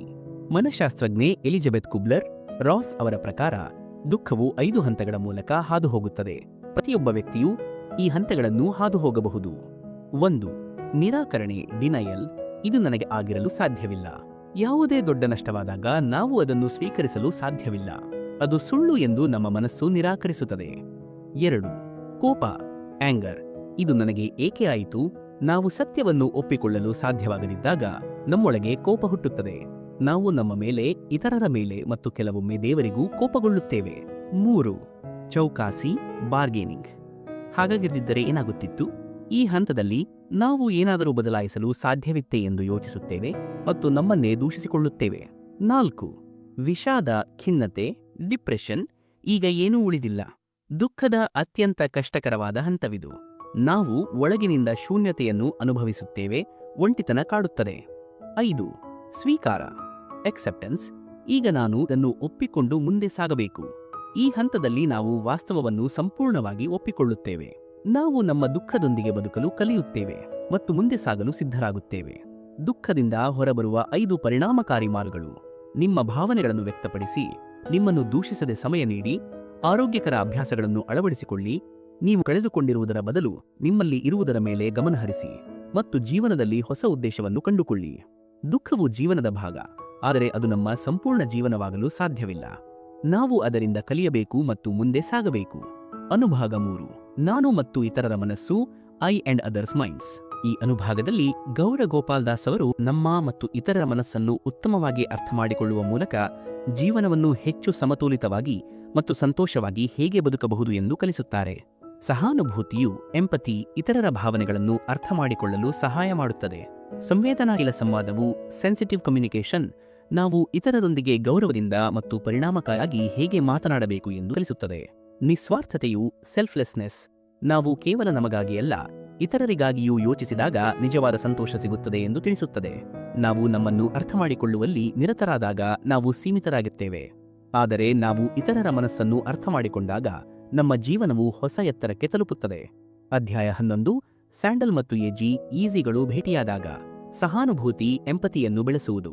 ನೀವು ಎಂದಾದರೂ ಬೇರೊಬ್ಬರ ದುಃಖವನ್ನು ನಿಮ್ಮದೇ ದುಃಖದಂತೆ ಅನುಭವಿಸಿದ್ದೀರಾ? ನೀವು ಯಾರಿಗಾದರೂ ಸಹಾಯ ಮಾಡಲು ಬಯಸಿದ್ದರೂ ಆ ವ್ಯಕ್ತಿಯು ನಿಜವಾಗಿ ಏನನ್ನು ಅನುಭವಿಸುತ್ತಿದ್ದಾರೆಂದು ನಿಮಗೆ ಅರ್ಥವಾಗಲಿಲ್ಲವೇ? ಹಾಗಿದ್ದರೆ ನೀವು ಸಹಾನುಭೂತಿಯ ಪ್ರಕ್ರಿಯೆಯಲ್ಲಿದ್ದೀರಿ. ಸಹಾನುಭೂತಿ ಎಂದರೆ ಇತರರ ಭಾವನೆಗಳನ್ನು ಅನುಭವಿಸಲು ಮತ್ತು ಅವರ ಪರಿಸ್ಥಿತಿಯನ್ನು ಅರ್ಥಮಾಡಿಕೊಳ್ಳಲು ಪ್ರಯತ್ನಿಸುವುದು. ಇದು ನಮ್ಮನ್ನು ಉತ್ತಮ ವ್ಯಕ್ತಿಯನ್ನಾಗಿ, ಉತ್ತಮ ಸ್ನೇಹಿತರನ್ನಾಗಿ, ಸಹಾಯಕ ಕುಟುಂಬ ಸದಸ್ಯರನ್ನಾಗಿ ಮತ್ತು ಸಂವೇದನಾಶೀಲ ನಾಯಕರನ್ನಾಗಿ ಮಾಡಲು ಸಹಾಯ ಮಾಡುತ್ತದೆ. ನಾವು ನಮ್ಮ ದೃಷ್ಟಿಕೋನದಿಂದ ಹೊರಬಂದು ಇತರರ ಜಗತ್ತನ್ನು ಅರ್ಥಮಾಡಿಕೊಳ್ಳಲು ಪ್ರಯತ್ನಿಸಿದಾಗ ಮಾತ್ರ ನಾವು ನಿಜವಾಗಿಯೂ ಮಾನವೀಯತೆಯನ್ನು ಅನುಭವಿಸುತ್ತೇವೆ. ಗೌರ ಗೋಪಾಲ್ ದಾಸ್ ಅವರು ಈ ಅಧ್ಯಾಯದಲ್ಲಿ ಒಂದು ಕಥೆಯ ಮೂಲಕ ಸಹಾನುಭೂತಿಯ ನಿಜವಾದ ಅರ್ಥವನ್ನು ವಿವರಿಸುತ್ತಾರೆ. ಸ್ಯಾಂಡಲ್ ಧರಿಸಿದ ವ್ಯಕ್ತಿಯು ಸರಳ ಜೀವನವನ್ನು ನಡೆಸುತ್ತಾನೆ ಮತ್ತು ಹೋರಾಟಗಳನ್ನು ತಿಳಿದಿರುತ್ತಾನೆ. ಈಸಿ ದುಬಾರಿ ಮತ್ತು ಆರಾಮದಾಯ ಶೂ ಧರಿಸಿದ ವ್ಯಕ್ತಿಯ ಜೀವನವು ವಿಭಿನ್ನ ಅನುಭವಗಳಿಂದ ತುಂಬಿರುತ್ತದೆ. ಇಬ್ಬರೂ ಭೇಟಿಯಾದಾಗ ಅವರಿಗೆ ಪರಸ್ಪರ ಅರ್ಥವಾಗುವುದಿಲ್ಲ. ಆದರೆ ಅವರು ಒಬ್ಬರ ಶೂ ಅನ್ನು ಇನ್ನೊಬ್ಬರು ಧರಿಸಿ ನಡೆದರೆ, ಅಂದರೆ ಅವರು ಒಬ್ಬರ ಪರಿಸ್ಥಿತಿಯನ್ನು ಇನ್ನೊಬ್ಬರು ಅರ್ಥಮಾಡಿಕೊಳ್ಳಲು ಪ್ರಯತ್ನಿಸಿದರೆ, ಅವರಿಗೆ ಸಹಾನುಭೂತಿ ಎನಿಸುತ್ತದೆ. ಈ ಕಥೆಯ ಸಾರಾಂಶ ಏನೆಂದರೆ, ನಾವು ನಮ್ಮನ್ನು ಬೇರೊಬ್ಬರ ಸ್ಥಾನದಲ್ಲಿ ಇರಿಸಿದಾಗ ಮಾತ್ರ ನಾವು ಅವರ ಭಾವನೆಗಳನ್ನು ನಿಜವಾಗಿಯೂ ಅರ್ಥಮಾಡಿಕೊಳ್ಳಲು ಸಾಧ್ಯ. ಸಹಾನುಭೂತಿಯನ್ನು ಬೆಳೆಸಲು 5 ಪರಿಣಾಮಕಾರಿ ಮಾರ್ಗಗಳು. 1. ಇತರರ ಮಾತುಗಳನ್ನು ಗಮನವಿಟ್ಟು ಆಲಿಸಿ. ಹೆಚ್ಚಿನ ಜನರು ಉತ್ತರಿಸಲು ಮಾತ್ರ ಕೇಳುತ್ತಾರೆ, ಅರ್ಥಮಾಡಿಕೊಳ್ಳಲು ಅಲ್ಲ. ಸಹಾನುಭೂತಿಯ ಮೊದಲ ಹೆಜ್ಜೆ ತೀರ್ಪು ನೀಡದೆ ಪೂರ್ಣವಾಗಿ ಆಲಿಸುವುದು. 2. ನಿಮ್ಮನ್ನು ಇತರರ ಸ್ಥಾನದಲ್ಲಿ ಇರಿಸಿ ಯೋಚಿಸಿ. ಯಾರಾದರೂ ತಮ್ಮ ಸಮಸ್ಯೆಯನ್ನು ಹೇಳಿದಾಗ, ನಾನು ಅವರ ಸ್ಥಾನದಲ್ಲಿದ್ದರೆ ನನಗೆ ಹೇಗೆ ಅನಿಸುತ್ತಿತ್ತು ಎಂದು ಯೋಚಿಸಲು ಪ್ರಯತ್ನಿಸಿ. 3. ತೀರ್ಪು ನೀಡದೆ ಇತರರ ಭಾವನೆಗಳನ್ನು ಸ್ವೀಕರಿಸಿ. ನಮ್ಮಲ್ಲಿ ಅನೇಕರು ಇತರರ ಸಮಸ್ಯೆಗಳನ್ನು ತೀರ್ಮಾನಿಸುತ್ತಾರೆ. ಇಂತಹ ಸಣ್ಣ ವಿಷಯಕ್ಕೆ ಏಕೆ ಚಿಂತಿಸುತ್ತಿದ್ದೀರಿ? ಇದು ನನಗೆ ಕಷ್ಟವೆಂದು ಅನಿಸುವುದಿಲ್ಲ, ನಿಮಗೆ ಏಕೆ ಅನಿಸುತ್ತದೆ ಎಂದು ಕೇಳುತ್ತೇವೆ. ಇದನ್ನು ನಿಲ್ಲಿಸಿ. 4. ಅಗತ್ಯವಿದ್ದಾಗ ಇತರರಿಗೆ ಸಹಾಯ ಮಾಡಿ. ಕೇವಲ ಅರ್ಥಮಾಡಿಕೊಂಡರೆ ಸಾಲದು. ನೀವು ನಿಜವಾಗಿಯೂ ಸಹಾನುಭೂತಿಯನ್ನು ಅನುಭವಿಸಿದರೆ ಸಹಾಯ ಮಾಡಲು ಪ್ರಯತ್ನಿಸಿ. ನೀವು ಯಾರೊಬ್ಬರ ನೋವನ್ನು ಅರ್ಥಮಾಡಿಕೊಂಡಾಗ ಅದನ್ನು ಕಡಿಮೆ ಮಾಡಲು ಪ್ರಯತ್ನಿಸಿ. 5. ನಿಮ್ಮ ಸುತ್ತಮುತ್ತಲಿನ ಬಗ್ಗೆ ಹೆಚ್ಚು ಜಾಗೃತರಾಗಿರಿ. ನಮ್ಮಲ್ಲಿ ಅನೇಕರು ನಮ್ಮದೇ ಜೀವನದಲ್ಲಿ ತೀರಾ ನಿರತರಾಗಿರುತ್ತೇವೆ. ಇತರರ ತೊಂದರೆಗಳ ಅರಿವು ನಮಗಿರುವುದಿಲ್ಲ. ಸಹಾನುಭೂತಿಯನ್ನು ಹೆಚ್ಚಿಸಲು ನಮ್ಮ ಸುತ್ತಮುತ್ತಲಿನ ಜಗತ್ತನ್ನು ಗಮನವಿಟ್ಟು ನೋಡಿ. ನೀವು ನಿಮ್ಮ ಸುತ್ತಮುತ್ತಲಿನ ಪ್ರಪಂಚವನ್ನು ನೋಡಲು ಮತ್ತು ಅರ್ಥಮಾಡಿಕೊಳ್ಳಲು ಪ್ರಾರಂಭಿಸಿದಾಗ ನಿಮ್ಮ ಸಹಾನುಭೂತಿ ಸ್ವಾಭಾವಿಕವಾಗಿ ಹೆಚ್ಚುತ್ತದೆ. ಸಹಾನುಭೂತಿಯು ಎರಡು ಹೃದಯಗಳನ್ನು ಸಂಪರ್ಕಿಸುವ ಸೇತುವೆ. ಇದನ್ನು ಬಲಪಡಿಸಿ. ಅಧ್ಯಾಯ 12. ವೈರಸ್ನಿಂದ ಕಲಿಯುವುದು. Learning from a virus. ಸಂವೇದನಾಶೀಲ ಸಂವಾದವನ್ನು ಸೆನ್ಸಿಟಿವ್ ಕಮ್ಯುನಿಕೇಷನ್ ಅರ್ಥಮಾಡಿಕೊಳ್ಳುವುದು. ನೀವು ಆಕಸ್ಮಿಕವಾಗಿ ಹೇಳಿದ ಮಾತುಗಳಿಂದ ಯಾರಿಗಾದರೂ ನೋವಾಗಿದೆ ಎಂದು ಅನಿಸಿದೆಯೇ? ನಿಮಗೆ ದೀರ್ಘಕಾಲದವರೆಗೆ ನೋವುಂಟು ಮಾಡಿದಂತಹ ಪದಗಳನ್ನು ನೀವು ಎಂದಾದರೂ ಕೇಳಿದ್ದೀರಾ? ಸಂವೇದನಾಶೀಲ ಸಂವಾದ ಎಂದರೆ ಇತರರ ಭಾವನೆಗಳನ್ನು ಅರ್ಥಮಾಡಿಕೊಂಡು ಸರಿಯಾದ ಪದಗಳನ್ನು ಆರಿಸಿಕೊಂಡು ಮಾತನಾಡುವ ಕಲೆ. ಇದರಿಂದ ಮುಂಭಾಗದಲ್ಲಿರುವವರಿಗೆ ನೋವಾಗುವುದಿಲ್ಲ ಮತ್ತು ಸಂವಾದವು ಪರಿಣಾಮಕಾರಿಯಾಗಿರುತ್ತದೆ. ಮಾತನಾಡಲು ಇರುವ ಸರಿಯಾದ ವಿಧಾನವು ಯಾವುದೇ ಸಂಬಂಧವನ್ನು ಬಲಪಡಿಸುತ್ತದೆ, ಆದರೆ ತಪ್ಪಾದ ಪದಗಳು ಅದನ್ನು ಮುರಿಯಬಹುದು. ಗೌರ ಗೋಪಾಲ್ ದಾಸ್ ಅವರು ಈ ಅಧ್ಯಾಯದಲ್ಲಿ ಸಂವಾದದ ಶಕ್ತಿ ಮತ್ತು ಅದರ ಪರಿಣಾಮವನ್ನು ವೈರಸ್ಗೆ ಹೋಲಿಸಿ ವಿವರಿಸುತ್ತಾರೆ. ಒಂದು ವೈರಸ್ ಹರಡಿದಾಗ ಅದು ಜನರನ್ನು ವೇಗವಾಗಿ ಅನಾರೋಗ್ಯಕ್ಕೆ ಒಳಪಡಿಸುತ್ತದೆ. ಅದೇ ರೀತಿ ತಪ್ಪಾದ ಪದಗಳು ಮತ್ತು ಅಸಂವೇದನಾಶೀಲ ಮಾತುಗಳು ನಮ್ಮ ಸಂಬಂಧಗಳಿಗೆ ಹಾನಿ ಉಂಟು ಮಾಡಬಹುದು. ಒಂದು ಸಣ್ಣ ನಕಾರಾತ್ಮಕ ಮಾತು, ವ್ಯಂಗ್ಯ ಅಥವಾ ಟೀಕೆಯು ಒಬ್ಬ ವ್ಯಕ್ತಿಗೆ ಮಾನಸಿಕವಾಗಿ ನೋವುಂಟು ಮಾಡಬಹುದು, ವೈರಸ್ ದೇಹವನ್ನು ಅನಾರೋಗ್ಯಗೊಳಿಸುವಂತೆಯೇ. ಆದ್ದರಿಂದ ನಾವು ನಮ್ಮ ಪದಗಳನ್ನು ಎಚ್ಚರಿಕೆಯಿಂದ ಬಳಸಬೇಕು. ಅವು ವೈರಸ್ನಂತೆ ಇತರರಿಗೆ ಹಾನಿ ಮಾಡಬಾರದು, ಬದಲಿಗೆ ಔಷಧಿಯಂತೆ ಅವರ ಮನೋಬಲವನ್ನು ಹೆಚ್ಚಿಸಬೇಕು. ನಾವು ಯೋಚಿಸದೆ ಏನಾದರೂ ಹೇಳಿದಾಗ ಅದು ಮುಂಭಾಗದಲ್ಲಿರುವವರಿಗೆ ನೋವುಂಟು ಮಾಡಬಹುದು. ಉದಾಹರಣೆಗೆ, ನೀವು ಯಾವಾಗಲೂ ತಪ್ಪು ಮಾಡುತ್ತೀರಿ. ಇದು ನಕಾರಾತ್ಮಕತೆ ಹರಡುತ್ತದೆ. ನಿಮಗೆ ಏಕೆ ಅರ್ಥವಾಗುವುದಿಲ್ಲ? ಇದು ವ್ಯಕ್ತಿಯನ್ನು ಅವಮಾನಿಸಿದಂತೆ ಅನಿಸುತ್ತದೆ. ನೀವು ಎಂದಿಗೂ ಯಶಸ್ವಿಯಾಗುವುದಿಲ್ಲ. ಇದು ಅವರ ಆತ್ಮವಿಶ್ವಾಸವನ್ನು ಕುಗ್ಗಿಸುತ್ತದೆ. ಇಂತಹ ಮಾತುಗಳು ವೈರಸ್ನಂತೆ ಕಾರ್ಯನಿರ್ವಹಿಸುತ್ತವೆ. ಇದು ಮುಂಭಾಗದಲ್ಲಿರುವವರ ಆತ್ಮಗೌರವವನ್ನು ದುರ್ಬಲಗೊಳಿಸುತ್ತದೆ ಮತ್ತು ಸಂಬಂಧಗಳಲ್ಲಿ ಕಹಿಯನ್ನು ಉಂಟುಮಾಡುತ್ತದೆ. ತಪ್ಪಾದ ಪದಗಳ ಬಳಕೆ ಕಾಣದ ಚೂರಿಯಂತೆ ನೋವು ಹೆಚ್ಚು ನೀಡುತ್ತದೆ.